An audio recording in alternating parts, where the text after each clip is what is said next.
Alright, so today we are going to be something a little bit different. Earlier today, or yesterday when you're watching this video, Wizards announced something called the Modern Banned Gauntlet, which is pretty much going to be a modern tournament with modern pre-constructed decks made by Wizards of the Coast. I think there's 12 decks that you can choose from, and each of them includes one banned card in it.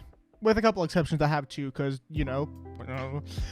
But we're going to take a look at the lists today, and by today, as you're watching this, or tomorrow as I'm recording this, these will be live, and you can definitely expect a gameplay video from me using one of these lists. So let's take a look at the deck lists and the cards that they have banned.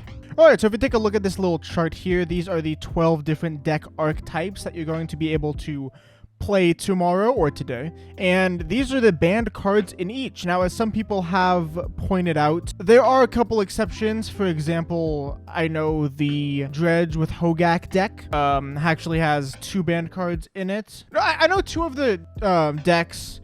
I believe it's the Blue-Red Aggro deck and there's a second one that have a banned card plus Gitaxian Probe, or that have a banned card plus Faithless Looting. There are 2 decks that have 2 banned cards in it, but we're just going to take a look at these decks and see which decks I think are going to get rolled in the tournament and which ones are going to be over the top overpowered compared to the rest. And also, when you're looking at this, they actually shows some of the decks as historical variants, so you're going to see this very specifically with the first. Yeah, so if you look at this, the format of the event is going to be 3 best of 3 rounds. And each deck features exactly 1 card. Lie, that was banned. But yeah, Affinity deck with Mox Opal being banned. This is an Affinity deck from like, it has Vault Scourge. Like, really? Like, this is an Affinity deck from 2015 plus Ginger Brute for some reason, and I guess 2017 because the gear per Aether Grid. Like, this deck hasn't been a thing forever, right? Like, in Mystic Forge, I guess. Like, this is a shell of what a true Affinity deck could be with Mox Opal. I think this deck is going to be in the bottom probably 4. Like, this will be placed, like, this is the 8th to 12th best deck that you'll be able to play. Like, if you're going to want to actually win any matches, I wouldn't pick Affinity. Here is the Birthing Pod deck, obviously including the artifact Birthing Pod. They chose the Melira Pod variant, which I think was the most popular. Does it have Siege Rhino? Yeah, the Siege Rhino, baby. This is probably 2015 Birthing Pod. Basically, it's based around the card Birthing Pod and Court of Calling, and a very popular way to win is Melira Sylvok Outcast, plus a Sacrifice Outlet, so primarily Viscera Seer, plus Kitchen Finks gains you infinite life plus infinite scries, or Murderous Redcap just kills your opponent. It has Phyrexian Metamorph, which is interesting. Does it have Spike Feeder in here because of Archangel of Thune? It does have Spike Feeder, right? So it also has the Archangel of Thune plus Spike Feeder combo, which these 2 cards gain you infinite life. Does it have Huntmaster of the Fells? I don't know. It doesn't look like it has Huntmaster of the Fells, which is kind of a shame because I'd love that card personally. It has Abrupt Decay, Birthing Pod. So yeah, this is just basically just what Birthing Pod was right before it got banned. I personally don't know how well it's going to fare against the decks, but I'm going to be playing this deck, right? Like, Birthing Pod was one of the cards that I personally wish I could play because this seems like just my kind of style of deck. So I think I'm going to end up trying this one out as one of the decks that I'll be playing. Sin Collector, Morphinx, Acidic Slime, Hierarch, Path, Throne. Yeah, I'm definitely going to be trying this deck as a deck that I play in this. And I think it looks decently solid. Although there are a couple decks that I think are going to run this deck over. Next up, we have Dredge, and this is called Dredge, but realistically, this is just Hogak Summer, Hogak. There isn't a single Dredge card in here. It is just Hogak post the banning of Bridge from Below.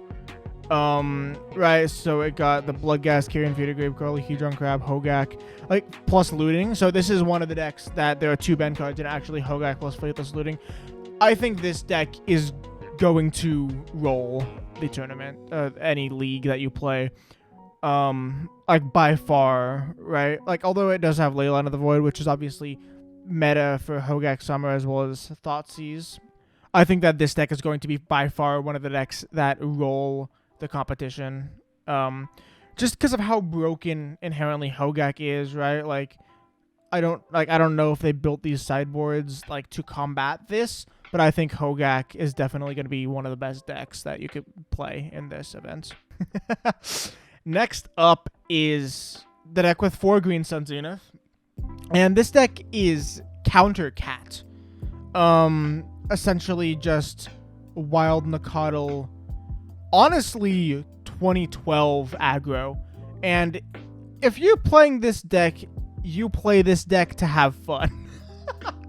No offense to anyone. This deck isn't good.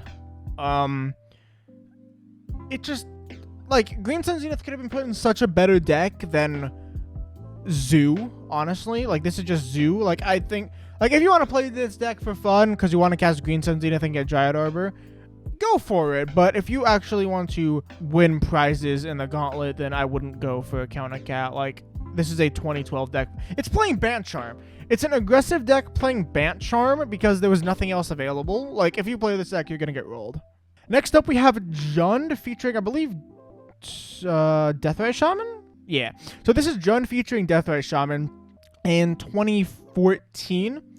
I saw somebody commenting about how horrendous this mana base is, and yes, they are right. There is a Misty and a Marsh Flats instead of a Wooded Foothills in the Marsh Flats spot, because the Marsh Flats can't even grab Stomping Ground. But that's because this was built for like a 2014 Jund time capsule where the Contatarkia fetches hadn't come out yet. So it's pretty much just classic Jund mid-range 4-dot Confidant because that was a thing back then. No Ren and 6. Thoughtseize, Inquisition of Kozilek, Liliana the Veil. Basically play this deck if you like Deathray Shaman. I don't think this is a terrible choice.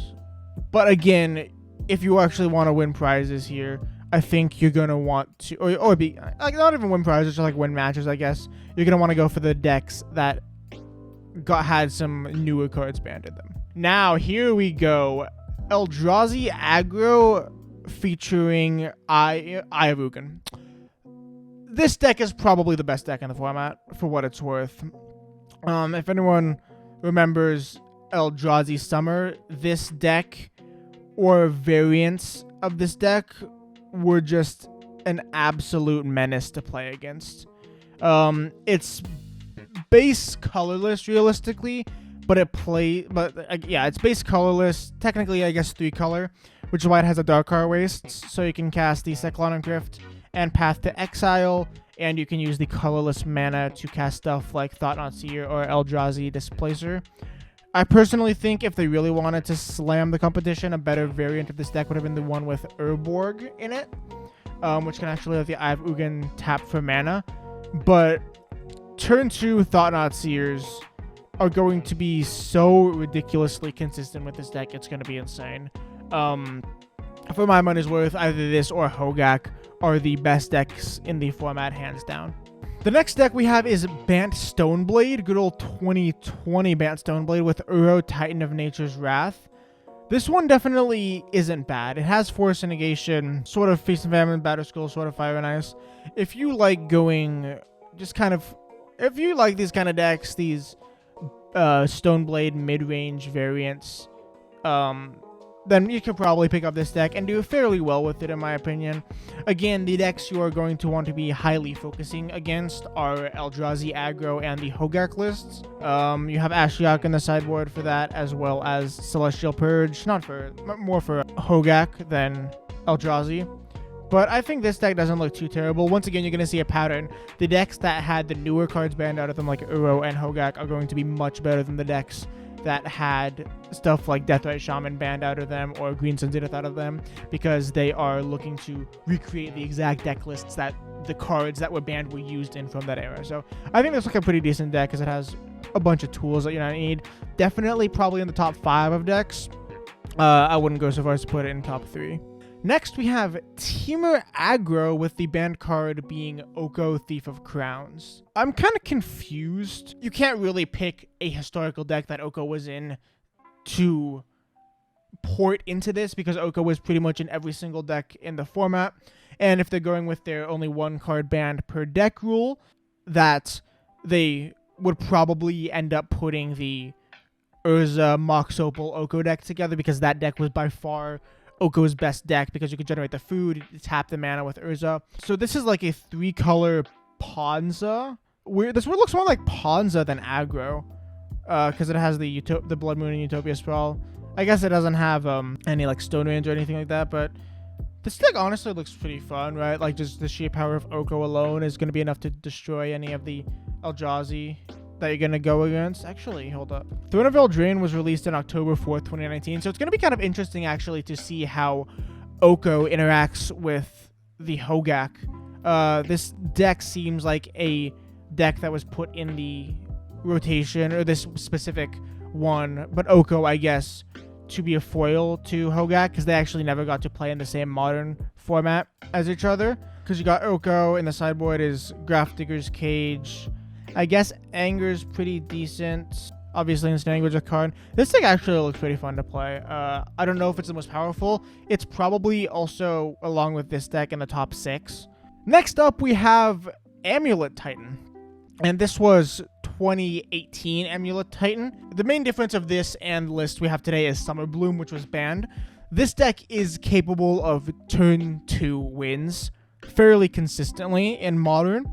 Obviously, the main combo, if you haven't played against Amulet Titan before, you generate 6 mana using a combination of Amulet of Vigor and bounce lands like Timber Growth Chamber.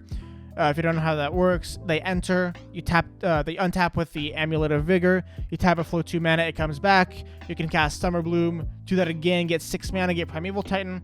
Primeval Titan gets 2 lands, Boros Garrison, and Slayer's Stronghold, which untaps and makes the Prime Time 8/6 Vigilance Haste till end of turn. You attack with the Primeval Titan, get Vesuva. You know the Amulet Titan combo. If you don't know, a phenomenal video on this was pretty decent with Amulet Titan by John Corpora. Phenomenal series, one of my favorite series as far as Magic goes on YouTube. Published in 2018, back when Summer Bloom was legal. So if you're interested in learning how the exact combo works, go check it out. But this deck is definitely capable of turn 2 wins. There's also two Hive Mind in here because Hive Mind combos extremely well with Summoner's Pact, because if the opponent doesn't have green, you just make them lose the game on their upkeep with the Summoner's Pact. So that is also kind of a backup combo of sorts in this deck. And I think this deck plus Hogak plus Eldrazi are in the top 3 of decks that you're going to want to play. I'm personally not interested in playing this deck just because it seems... I mean, if you're interested in Amulet Titan and you want to play an even more broken version of it, go ahead and mess around with some Summer Bloom in the challenge today. Next up is Eggs. This is 2013 Eggs. And I'm going to level with you. I have zero idea how this deck wins. I know it's called Eggs because you cast a bunch of 1-mana spells, crack them, get back them all with Second Sunrise, face reward. I'm assuming you twin cast to do that. I actually have no idea how this deck works. I wasn't playing Modern. Yeah, really Modern or like competitively when this deck was a thing. And interestingly, another deck with Gitaxian Probe in it and Second Sunrise, so 2 ban cards.